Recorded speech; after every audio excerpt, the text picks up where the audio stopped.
राधे राधे, हरे कृष्णा। कैसे हो आप सभी लोग? आशा करती हूँ आप सभी परम मंगल में होगे, स्वस्थ होगे, अच्छे होगे। सबसे पहले आप सभी को देवशयनी एकादशी की अनंत और अनंत शुभकामनाएं।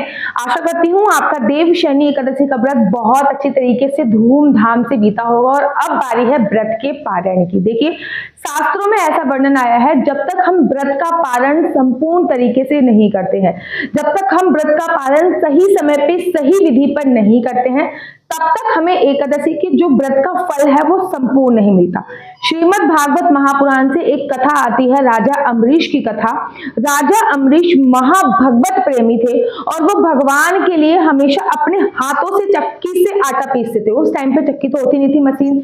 उस टाइम पे ये वाली हाथ वाली चक्की होती थी, वो अपने हाथों से भगवान के लिए आटा पीसते थे, फिर उसकी रोटी बनाते थे। और फिर माफी चाहूंगी, मेरी बेटी जग गई थी और मुझे उसी समय पे अपनी वीडियो को विश्राम करना पड़ा क्योंकि मेरी बेटी अभी बहुत छोटी। तो राजा अम्बरीश जो थे वो महाराजा होते हुए भगवान का सारा कार्य करते थे, ठीक है ना।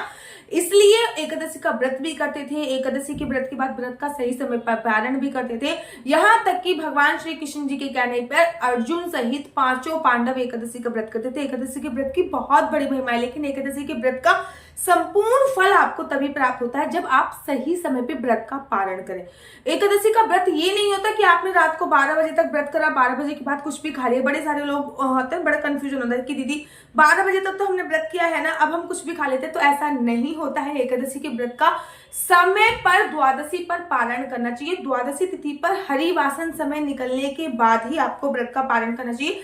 हरिवासन समय निकल जाने के बाद ही आपको व्रत का पालन करना चाहिए। द्वादशी तिथि क्षीण भी नहीं होनी चाहिए। अगर द्वादशी तिथि खत्म हो गई और आप त्रयोदशी पे व्रत का पालन करेंगे तो आपको व्रत का संपूर्ण फल नहीं मिलेगा। बड़ी एकादशी है हरि देवशयनी एकादशी, बहुत बड़ी एकादशी, और इसके व्रत का पालन आपको बहुत अच्छी तरीके से करना होता है। तो चलिए प्रारंभ करते हैं। मैं आपको बताती हूँ कि एकादशी के व्रत का पालन कैसे करना चाहिए। द्वादशी तिथि पर आपको सही समय पे एकादशी के व्रत का पालन करना है। सुबह सुबह ब्रह्म मुहूर्त में उठना है, उठने के बाद स्नान करना है, सादे जल से स्नान करना है। कोई गंगा जल से स्नान करने की आवश्यकता नहीं है। स्नान करने के बाद आपको अपने बाल गोपाल लड्डू गोपाल को उठाना है। जिनके घर पे बाल गोपाल लड्डू गोपाल ना हो, उनको एक लोटे में तुलसी डाल के पानी अपने घर के मंदिर पे रखना है। ये उनके लिए है जिनके घर पे बाल गोपाल लड्डू गोपाल नहीं है। जिनके घर पे बाल गोपाल लड्डू गोपाल है, उनको अपने बाल गोपाल लड्डू गोपाल को उठाना है और उनको स्नान कराना है। सादे पानी से स्नान कराना है, कोई पंचामृत की आवश्यकता नहीं है। स्नान कराने के बाद आपको चने लेने हैं, जो भुने हुए चने होते हैं ना, वो चने लेने हैं। वो 7 चने लेने हैं। उन 7 चनों को आपको बीच में से तोड़ लेना है। जब उन 7 चनों को आप बीच में से तोड़ लोगे तो वो 14 चने बन जाएंगे। उसके बाद आपको वो चने अपने हाथ में लेने हैं। हाथ में लेने के बाद मन ही मन आपने संकल्प लेना है कि मेरा नाम आशु चौहान है। जैसे कि मैं अपना बता रही हूँ, मेरा शादी से पहले नाम आशु परिहार था और शादी के बाद मेरा आशु चौहान हो गया। हाँ, तो मेरी शादी चौहान में हुई है, तो मेरा नाम आशु चौहान है, मेरा गोत्र केम लक्ष्य है और आज मैंने विधि विधान से एकादशी का व्रत जो है वो संपूर्ण किया है। इस व्रत में अगर मुझसे कोई भूल चूक हो गई हो तो मैं क्षमा प्रार्थी हूँ। इस व्रत का पुण्य अगर आप किसी को देना चाहते हो, फॉर एग्जाम्पल इस व्रत का पुण्य मैं अपनी सासू माँ को देना चाहती हूँ, ये आपको बोला है। अगर जिसको भी देना चाहती हूँ इस व्रत का पुण्य, अगर किसी को नहीं देना चाहते तो फिर मेरी आने वाली 7 पीढ़ी, मेरी मायके की 7 पीढ़ी और मेरे ससुराल पक्ष की 7 पीढ़ी तर जाए, ऐसी मैं कामना करती हूँ। साथ ही साथ मेरे आगे के 7 जन्म और पीछे के 7 जन्म के जितने भी पाप हैं वो सभी छीन हो जाए। उसके बाद जो चने के दाने हैं इसको आपको पीछे फेंक देना, चाहे वे झाड़ू में लगे, चाहे ये कूड़े में जाए, कोई फर्क नहीं पड़ता। उसके बाद आपने चावल का कुछ आइटम बनाया होगा, चाहे तो आप खीर बनाइए। मैं हमेशा खीर बनाती हूँ, आप जो भी बना सकते हो वो आप बनाइए। खीर बना रखी हो, खिचड़ी बना रखी हो, कुछ भी बना रखा हो तो आपको वो लाके भगवान के पास रखना है। जब आप वो लाके भगवान के पास रखेंगे तो वो लाके भगवान के पास रखना है और भगवान वो भोग ग्रहण करेंगे। इतने में आपको क्या करना है, किसी भी ब्राह्मण को अपने घर पे बुलाना है और उनको कुछ खाना अवश्य देना है। जैसे कि खीर दे दी, खीर के साथ आपने दक्षिणा दे दी, सूखा आइटम दान में दे दिया। अगर कोई ब्राह्मण इतनी सुबह सुबह घर पे नहीं आ सकता तो आप मंदिर जाकर भी वो खाना ब्राह्मण को दे सकते हैं, गौ माता को खिला सकते हैं, कोई सूखा आइटम भी मंदिर में जाके दान करके आ सकते हैं, ठीक है। अगर इतना भी संभव नहीं है तो आप सूखा आइटम निकाल के रख लीजिए कि जैसे ही मेरे व्रत का पारण हो जाएगा मैं मंदिर जाऊंगी, ये सारा आइटम दे दूंगी।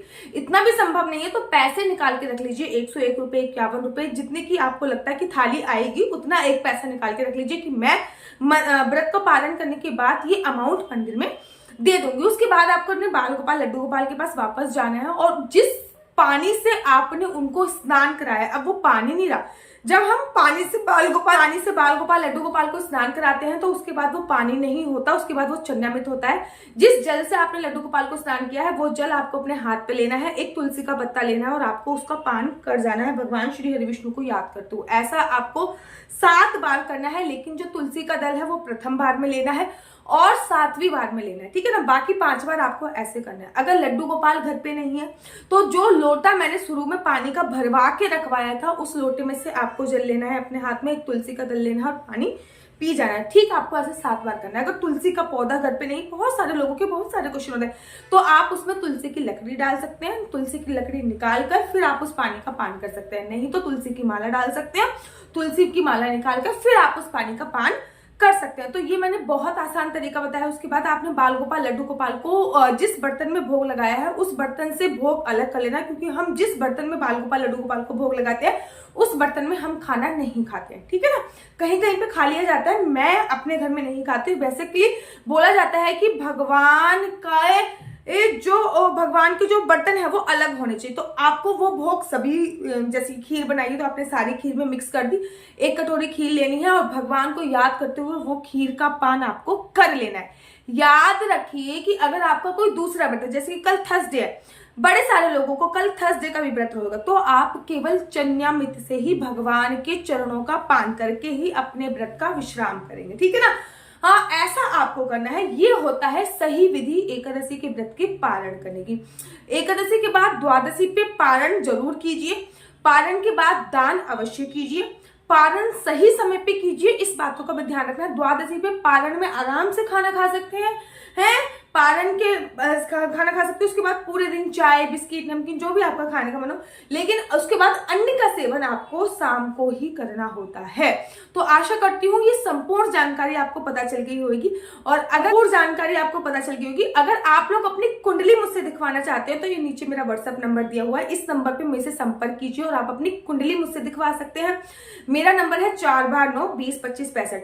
आप इस पे अपना मैसेज कीजिए और मैसेज करने के बाद अपनी डेट ऑफ बर्थ और डेट ऑफ बर्थ जरूर भेजिए, ताकि मैं आपकी कुंडली एनालाइज करके बता सकूं कि आपके बच्चे की शादी कब होगी, आपके बच्चे का विवाह का योग कब बन रहा है, आपकी संतान प्राप्ति का योग कब बन रहा है, आपकी शादी का योग कब बन रहा है। आप किसी के साथ रिलेशनशिप में है तो उससे आपकी शादी होगी या नहीं होगी, उनका कहीं और अफेयर तो नहीं चल रहा है, आपके बच्चे का फ्यूचर क्या होने वाला है, आपका बच्चा जॉब करेगा या बिजनेस करेगा, बिजनेस करेगा तो किस चीज का बिजनेस करेगा, जॉब करेगा तो किस चीज का जॉब करेगा, इंडिया के बाहर जाने के कितने % चांसेस है, आपका लक कितने % काम करता है, आपके देव ग्रह कौन से, ये सभी जानकारी आप मेरे से कुंडली के माध्यम से ले सकते हैं। लेकिन इसके चार्ज हैं, ये बिल्कुल भी फ्री नहीं है। तो आशा करती हूँ आपको मेरी वीडियो अच्छी लगती होगी। अगर आपको मेरी वीडियो अच्छी लगती है तो आप अपना यूट्यूब चैनल हरि बोल को लाइक शेयर सब्सक्राइब करना बिल्कुल भी मत भूलिए। तब तक के लिए मुझे दीजिए इजाजत। राधे राधे, हरे कृष्णा, हरि बोल।